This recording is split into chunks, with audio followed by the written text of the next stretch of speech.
I am Dr. Jay Aranam. I am a Mumbai-based breast cancer and breast oncoplasty surgeon.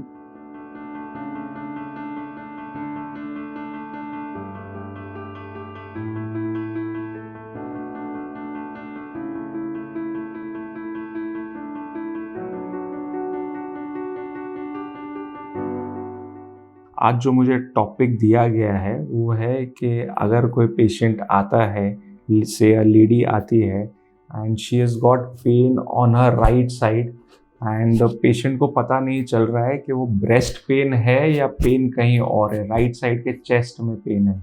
तो ऐसे बहुत सारी महिलाएं आती है मेरे पास, कोई राइट साइड लेके, कोई लेफ़्ट साइड लेके, एंड ये पेन कहाँ का है वो श्योर नहीं, उनको लगता है कि ये शायद ब्रेस्ट पेन है।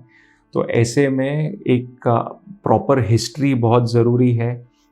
यूजुअली अगर मैस्टैल्जिया मतलब कि ब्रेस्ट पेन हो तो वो साइक्लिकल है कि नॉन साइक्लिकल है, वो हिस्ट्री लेनी पड़ती है। साइक्लिकल नॉन साइक्लिक का मतलब कि वो आपके मासिक से कुछ रिलेशन उसका है कि नहीं है। एक टाइम हिस्ट्री लेने के बाद क्लिनिकल एग्जामिनेशन करते हैं जहाँ पे पता चलता है कि पेशेंट को सही में ब्रेस्ट में पेन है, मतलब कि ब्रेस्ट की स्किन में या ब्रेस्ट के पैरेन्काइमा में अंदर पेन है, या तो फिर जब फिजिकल एग्जामिनेशन करते हैं तो पता चलता है कि ये चेस्ट वॉल का, हड्डी का या कोई मस्कुलोस्केलेटल पेन होता है। तो एक मैं आपको टर्म देना चाहता हूँ, इसका नाम होता है टीट्स सिंड्रोम। ये जो हड्डी जो होती है हमारी, जो रिब होती है, उसमें एक कार्टिलेज होती है जिसको हम कॉस्टल कार्टिलेज कहते हैं। कोई टाइम उस कॉस्टल कार्टिलेज में पेन होता है तो वो भी इसी एरिया में होता है। वो या तो लेफ़्ट साइड पे हो सकता है या राइट साइड पे हो सकता है।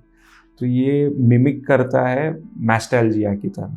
तो बहुत टाइम पेशेंट को पता नहीं चलता है कि उनके स्तन में दर्द है या वो हड्डी में दर्द है, बट हम एज अ डॉक्टर जब एग्जामिन करते हैं तो ये डायग्नोसिस ऑफ एक्सक्लूजन होता है कि अगर ब्रेस्ट में सब कुछ ठीक है, हम एक मैमोग्राफी या तो फिर सोनो मैमोग्राफी करवा के कंफर्म कर सकते हैं। अगर कोई पेशेंट कहता है कि उनको लेफ़्ट साइड में पेन है, तो अगर उनकी एज ज़्यादा है तो फिर बहुत टाइम हम ईसीजी 2D एको करवाएंगे कि कुछ कार्डियक पेन तो नहीं है, एंड उसके बाद ये डायग्नोसिस ऑफ एक्सक्लूजन होता है। अभी आप अगर मुझे पूछेंगे कि टीट्स सिंड्रोम इसका कारण क्या है, वो किसी को नहीं मालूम कि एग्जैक्ट कॉज क्या है। ये कभी भी अपने आप से आता है, कुछ समय तक या कुछ दिनों तक भी रह सकता है और फिर से अपने आप ही गायब हो जाता है। तो अगर पेन ज़्यादा है तो मुझे एक पेन किलर जैसे कि एनसेड, जैसे कि एक क्रोसिन या आइबुप्रोफेन पेशेंट को देना होता है, जिससे उनका पेन सेटल भी हो जाता है।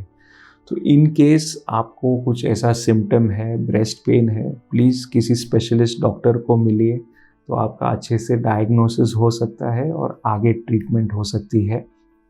आपको टीट सिंड्रोम को लेके कुछ डाउट या कमेंट्स है तो प्लीज़ नीचे दिए गए कमेंट सेक्शन में लिखिए। मैं या मेरी टीम आपको संपर्क ज़रूर करेंगे। Thank you.